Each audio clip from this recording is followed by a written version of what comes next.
हाय नमस्कार, शुभ दुपार सर्वांना. तर तुम्हाला मी घरातून बाहेर पडताना काय काळजी घ्यायची हा व्हिडिओ मी पोस्ट केला होता. तो व्हिडिओ तर तुम्ही सर्वांनी बघितला. तर आज आता व्हिडिओ येणार आहे लहान मुलं घरात असताना काय काळजी घ्यायची त्याच्यावरती मी आता म्हणजे सांगणार आहे. कारण आम्हाला आता ताजा ताजा अनुभव आलेला आहे, म्हणून मी तुम्हाला सांगणार आहे की लहान मूल घरात असताना काय काळजी घ्यायची. हां, तर आता आमचा कैवल्य तर लहान आहे. कैवल्य आमचा काय करामती करतो ते तर माहीतच आहे तुम्हाला. तेवढ्यासाठी आम्ही गॅलरीला जाळी लावून टाकलेले आहे. कारण कैवल्य काय करायचं आमचा काही पण खेळणी असू दे, सगळी खेळणी खाली टाकायचा गॅलरीतून, असा करायचा. तर गॅलरीसाठी आपण थोडंफार जाळी लावून घेतो किंवा असं करून घेऊ शकतो. काय महत्त्वाचं आता हा गॅलरीपासूनचा हा मी तुम्हाला विषय सांगते काय. आणि गॅलरीला छोटी जाळी लावावी किंवा जर आपल्याला जे परवडेल ते आपण गॅलरीसाठी करावं. ज्यांच्या घरात लहान मुलं आहेत किंवा काही प्राणी येऊन घाण करतात, तेवढ्यासाठी आपण काळजी घेतोच ना गॅलरीची, की गॅलरी घाण व्हायला नको, कबूतर यायला नको, म्हणून आपण गॅलरीची काळजी घेतो. तर हा झाला गॅलरीचा विषय. तर आता घरामध्ये तुम्हाला सांगते आता काय होतं. काय काय ठिकाणी म्हणजे कुठं पण सांगा, घरात आपलं छोटं घर असू दे, मोठं घर, कुठलंही घर असू दे, जमिनीवरचं घर असू दे किंवा फ्लॅट असू दे किंवा कुठलंही घर असू दे, आपण काय करतो ज्यावेळेस बघा आता काय काय वेळेला आपल्या घरी म्हणजे 4-4, 5-5 दिवसांनी पाणी येतं. तर आपण पाणी बादलीमध्ये ठेवतो, पातेली भरून ठेवतो. आणि मग कधी कधी लहान बाळ खेळत खेळत जातं आणि त्याच्यामध्ये पडतं पाण्यामध्ये. अशा घटना घडलेल्या आहेत, माझ्या स्वतःच्या घरात घडलेल्या आहेत. म्हणूनही मी तुम्हाला सांगते, माझी 2 नंबरची मुलगी लहान होती तेव्हा काय केलेलं, पप्पा झोपले होते, पप्पांच्या अंगावरनं पलीकडं जाऊन त्या बादलीमध्ये डुबकन उडी मारलेली, पडलेली पाण्यामध्ये ती.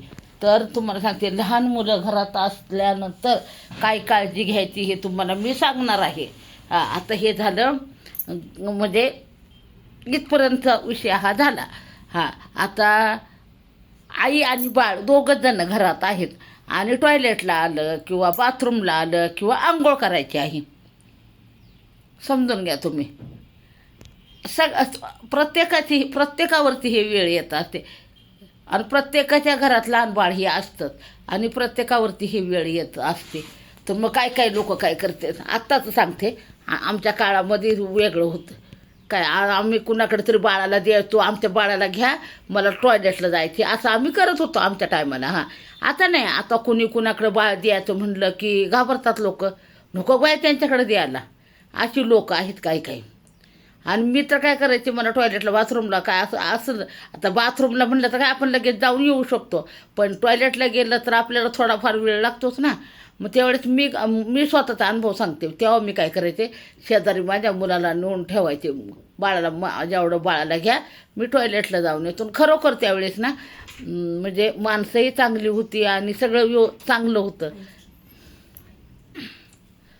तर काय होतं, लहान मूल आता आपल्याला टॉयलेट बाथरूमला जायचं आहे तर काय करायचं, मुलाच्याकडे मोबाईल देतात आणि बायका जातात.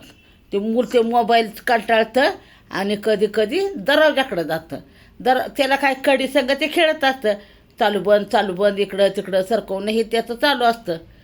आणि ते कधी कधी काय करतं, कडी लागून जाते. आतला माणूस आता असतो. आता फ्लॅटमध्ये कसं असतं, आपण किती कुणाला हाका मारणार फ्लॅटमध्ये. खाली जमिनीवर घर असलं तर माणूस हाक तरी मारतं ना. खाली जमिनीवर घर असलं की कसं एकामेकाला हाक म्हणजे वरडलं ना तर कोणतरी ऐकून तरी घेतं. असे ना, जमिनीवर जर घर असलं तर फ्लॅटमध्ये काय करणार, कुणाला हाका मारणार, काय करणार. तर अशा छोट्या छोट्या गोष्टी आहेत. तर त्यामुळं कसं आहे, आपण आपली काळजी घेतली पाहिजे. ज्यावेळेस आपण टॉयलेट बाथरूमला गेलो, आंघोळ्याला गेलो, तर त्याच्यासाठी दरवाजाचे आतून मूल ते करणारच, ती खाटखूट करून ते कडी लावणारच.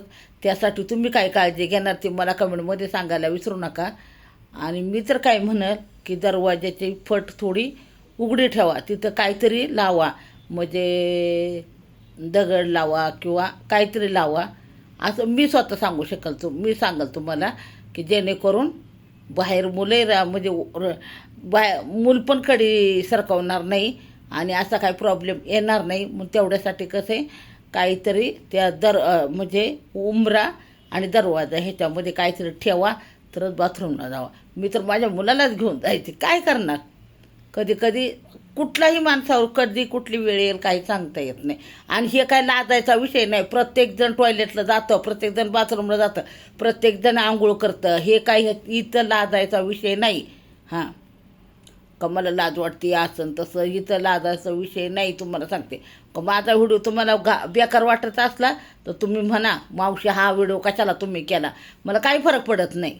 हां, जर तुम्हाला माझ्या व्हिडिओमध्ये जर काही म्हणजे असं वावगं काय वाटत असलं तुम्ही सरळ सांगा मावशी कशाला गं बाई आजला व्हिडिओ केला आहे, मला नाही काय वाटणार. हां, मी सरळ डिलीट करेल किंवा काहीतरी करेल.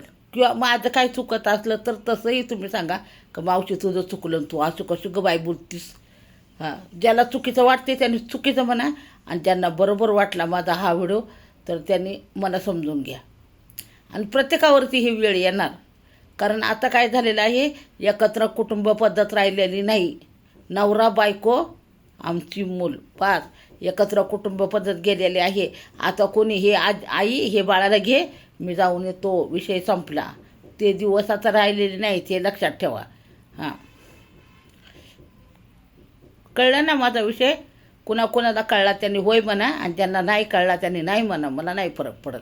आणि चुकलं असलं तर चुकलं म्हणून सांगा, नसेल चुकलं तर नाही म्हणून सांगा. आवडला तर लाईक करा, कमेंट करा आणि चॅनलला सबस्क्राईब करा. बघा व्हिडिओ ढकला पुढं. जाऊ द्या, होऊ द्या व्हायरल.